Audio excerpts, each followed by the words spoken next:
Good afternoon to my detectives in English 2150, and welcome to the third week of the course. I have decided after last week's experiment that I would limit myself to one video a week and combine the announcements with the lesson and any discussion that I wanted to do with you for this coming week, and so that you'll only have one video to watch. So this will be just one video for you guys this week.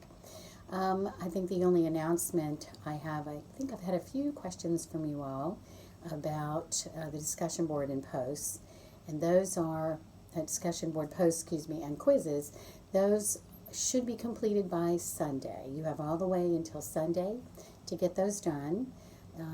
But I'll start grading then all of the work for my classes that was done the previous week. I'll begin grading on Monday. So all of that just needs to be done by Sunday evening.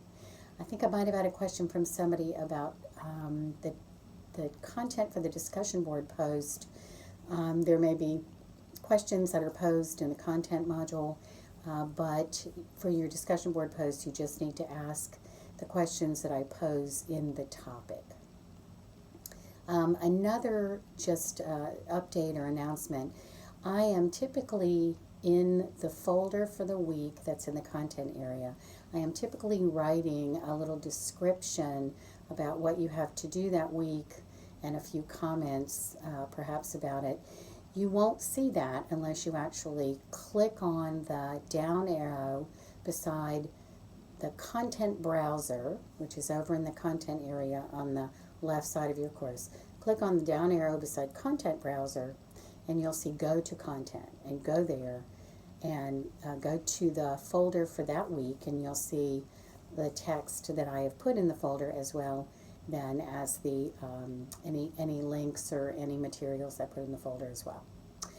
Okay, so this week you are watching A Study in Pink, which is it's the first episode in the BBC series Sherlock, which is a contemporary version of the Sherlock Holmes stories. So a few things for you to think about. I've given you some questions to answer as you watch the episode. And so those questions that I've placed in the folder will take the place of a quiz. You'll answer those questions and post them in the folder that I've created in the assignment area by the end of the week, and that will be your quiz for the week. You also then, of course, have a discussion board post to do. But it's just a few comments and reminders as you get ready to watch that episode. And I want to say I am using a source that is an ebook in the library. If you are curious and ever want to look at it, it's a very comprehensive introduction to crime fiction. The writer or the author is Dr. Milda Dante, and the name of the book is Introduction to the Analysis of Crime Fiction. So it's a really good, really comprehensive book. So you've read a lot now you've read the first story, you've read about Sherlock Holmes, you've have had a PowerPoint to look at about him. So a couple of things to think about as you watch this video, get ready to watch this episode this week. There was detective fiction before Sherlock Holmes. You know about Edgar Allan Poe and his Murders in the Rue Morgue, and he had one other short story. There were other, even female detectives in Victorian London who, were read and were popular. But Sherlock Holmes was an instant phenomenon in the way that we understand, sort of fandoms to be now in our culture. But a completely new phenomenon, really, in the 19th century. And at the time, in that last decade of the 19th century, Dracula was published right at the end of the century. Huge phenomenon, lots and lots of reprintings of that novel.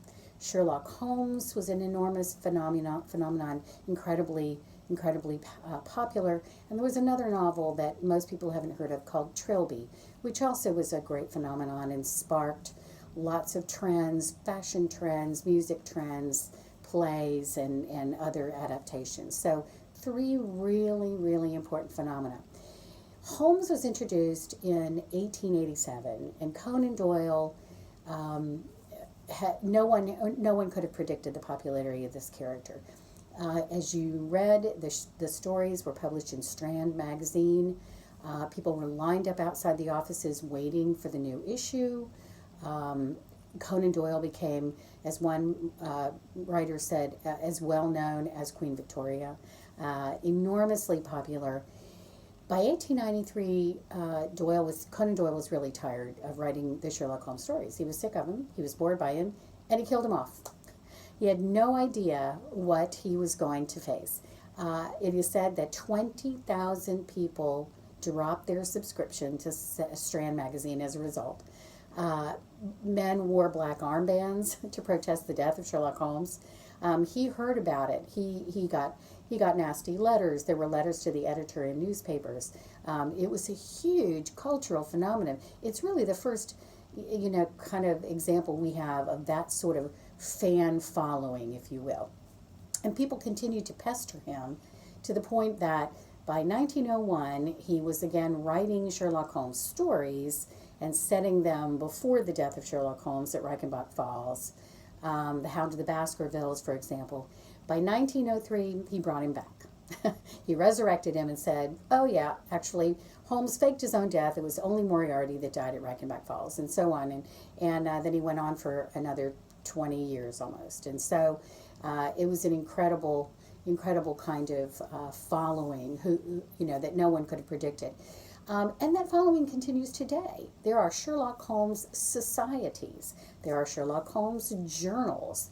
In Georgia, there are Sherlock Holmes societies where people meet just to talk about the stories, to test their knowledge and their sort of familiarity with the most minute trivial details. And there are Sherlock societies that are very exclusive. You have to be voted in, you have to be invited, you have to, show a certain level of knowledge of the canon of Sherlock Holmes stories. There are Sherlock Holmes societies that get together and reenact some of the stories. They dress in period costumes and have dinners and so on. It continues to be quite a phenomenon. He's almost a cult-like figure in many ways. Let's think about the character. We've talked about the structure of the tales, the genius detective, and the way he outsmarts the police, by using his deductive capabilities. I want you to pay attention to, as you watch this new version, the way that they've adapted this character and see what you think about that adaptation, the changes that they make for a contemporary audience. I want you to sort of test what you know about Sherlock Holmes against this new version. He's an eccentric figure. It's not just that he's the world's first consulting detective, right? He's an upper middle class man who has apparently his own private income, enough that he doesn't have to work for a living. He can take cases or not as he likes. And he's obviously extraordinarily intelligent, but in a very, sort of a narrow area. Remember that Dr. Watson is careful to point out all the things that Sherlock Holmes doesn't know anything about, and he's not really interested in. Art and literature and all, doesn't care about those things. Remember, he says the mind is like an attic and there's only so much space, and I'm just going to put in there what I think is going to be useful to me. So he's kind of eccentric, right? When we think about Holmes, even if you don't know anything much about him, even if you haven't read the stories, you recognize him because he's such a familiar character. We all know that we associate with Sherlock Holmes that deerstalker hat, right? The pipe, the big kind of curving meerschaum pipe, the houndstooth overcoat, right, with the capes, and the magnifying glass, right? We can see him in our mind's eye. There are a couple of quotes that we know that we associate with him. The game's afoot, right? That's a famous quote. And elementary, my dear Watson, although he doesn't actually say that in that way. But that's the quote we kind of attribute to him. He's upper middle class, as I said. One of the things that we discover about him, that we understand about him, and this really carries on throughout the genre of detective fiction, is that even though he outsmarts the police and he doesn't always have a lot of respect for them, he is on the side of the police. He's on the side of good, right? He's not on the side of the criminals. He's not tempted. He's not bribable. He's a moral person. Even though one of his eccentricities, remember some of his eccentricities, he plays the violin. He's interested in science primarily, right? He knows a lot about a few things, and so he's mostly interested in science.